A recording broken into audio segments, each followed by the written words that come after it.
your emotional health and fitness is worth the discomfort and persistence and resilience and duration of the time it takes to work on this stuff. And becoming the best version of you is worth the discomfort of growing your emotional health and emotional maturity and emotional intelligence. Welcome to the EQ Gangster podcast, where you will learn practical tools to grow your mental and emotional health and intelligence to be the best version of yourself, both at work and at home. It is real, raw, and transformational. The journey of emotional growth isn't easy, but it's worth it. I believe in you.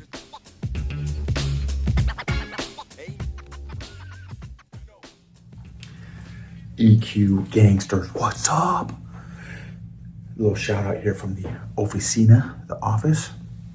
For those on YouTube, this is my Ranger stump from Ranger School. I was a winter Ranger, hence the white snow cap on the top of the Ranger stump, which came from the, I think, cypress stumps in Florida phase of the swamp phase of Ranger School. If you are listening to the podcast, you have no idea what I'm talking about. So you may want to check out, there it is. You may want to check out the YouTube episode of this one. And then my red Jumpmaster armband from the 82nd.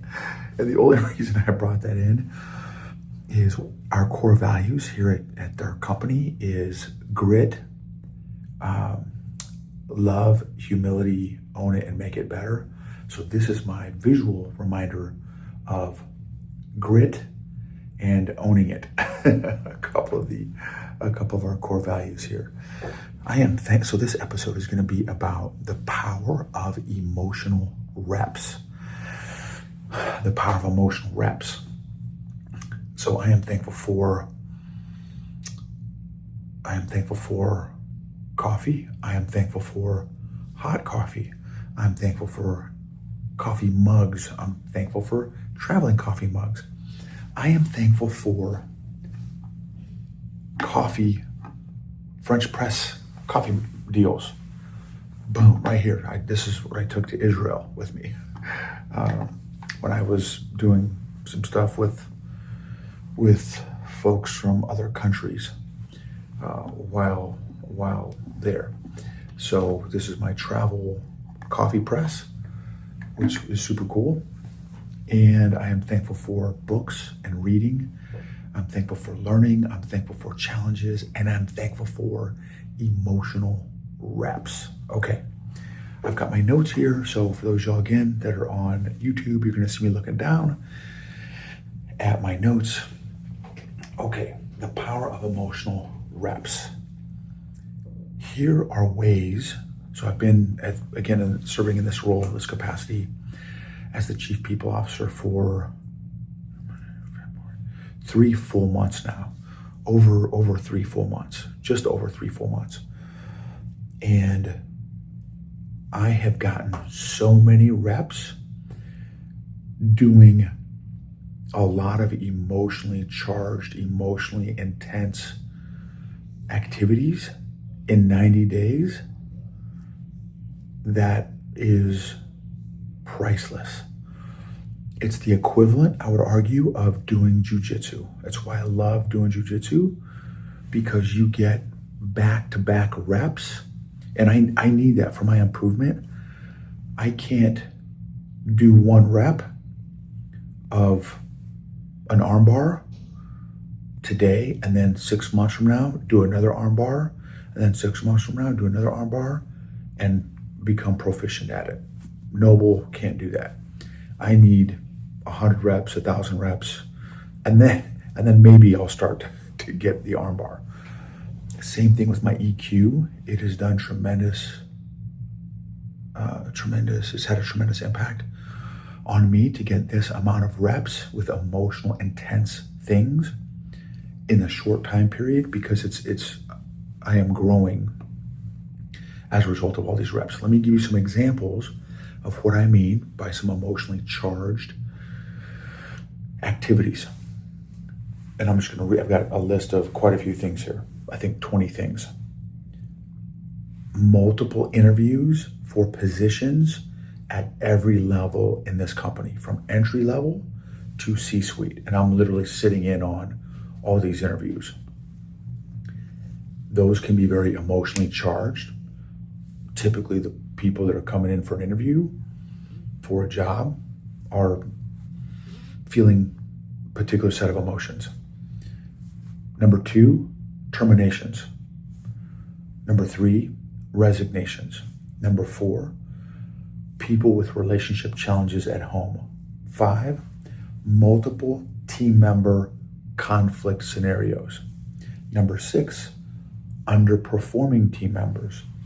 Number 7, change management challenges. Number 8, new leader challenges. Number 9, new leader development philosophy challenges. Number 10, low EQ team members and low EQ leader challenges. Number 11, assessing on the interviews of whether or not the people are who they say they are for job interviews.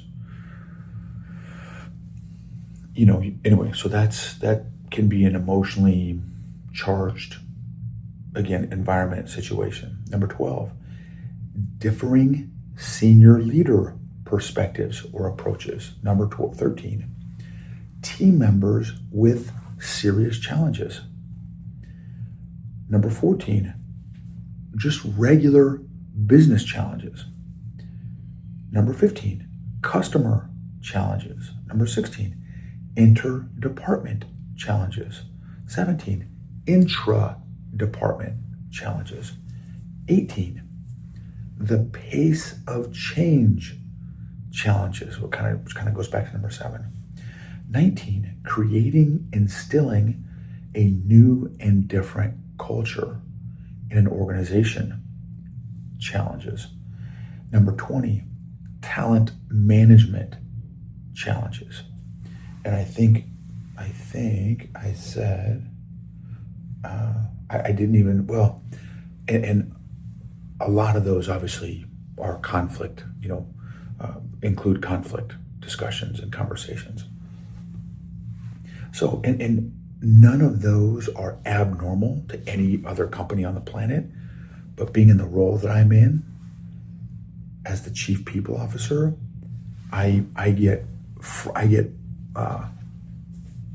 front row seats to a lot of these challenges.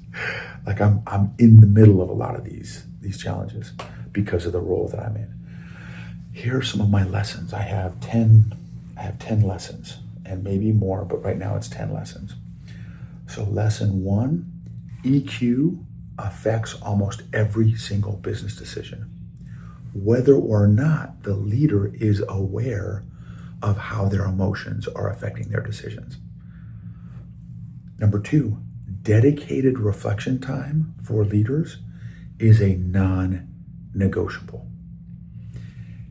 A self-reflective leader is a self-aware leader. Number 3, emotional self-awareness and emotional self-regulation for effective decision-making is critical. Number 4, developing EQ does not happen by accident. Just because somebody is 40 or 50 or 60 or 70 does not equal high EQ. And I think we have scenarios with that dynamic. Just because somebody is unemotional does not mean they have strong EQ or high EQ. That can just mean they may be very good at stuffing and avoiding their emotions, which is not the same as processing and managing their emotions. Number 5, one can be firm, focused, empathetic, and compassionate all at the same time. Number 6, Walking into emotionally charged meetings and conversations is a gasoline-rich environment for likely explosions if one or more of the parties is unable to manage their emotions or unable to self-regulate in the moment. When you get 2 or more emotionally charged people, 9 times out of 10, it leads to an explosion. That creates, one emotionally charged person creates a gasoline-rich environment.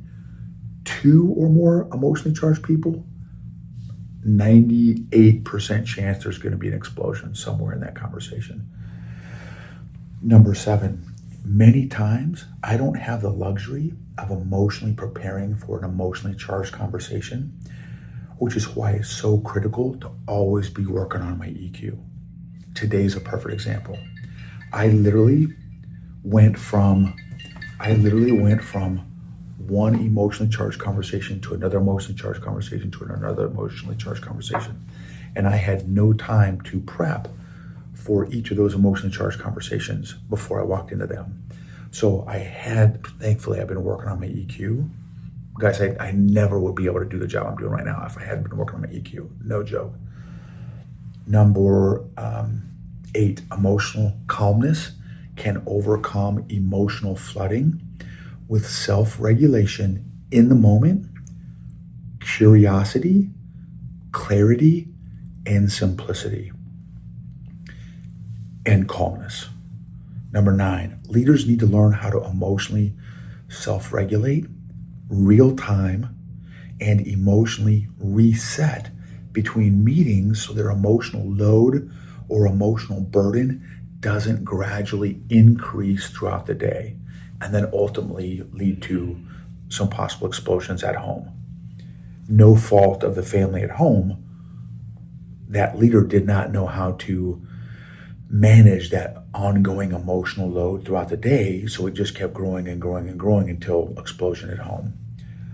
But when you learn how to manage and process your emotions throughout the day, real time in the meetings, I started each new meeting that was emotionally charged at a position of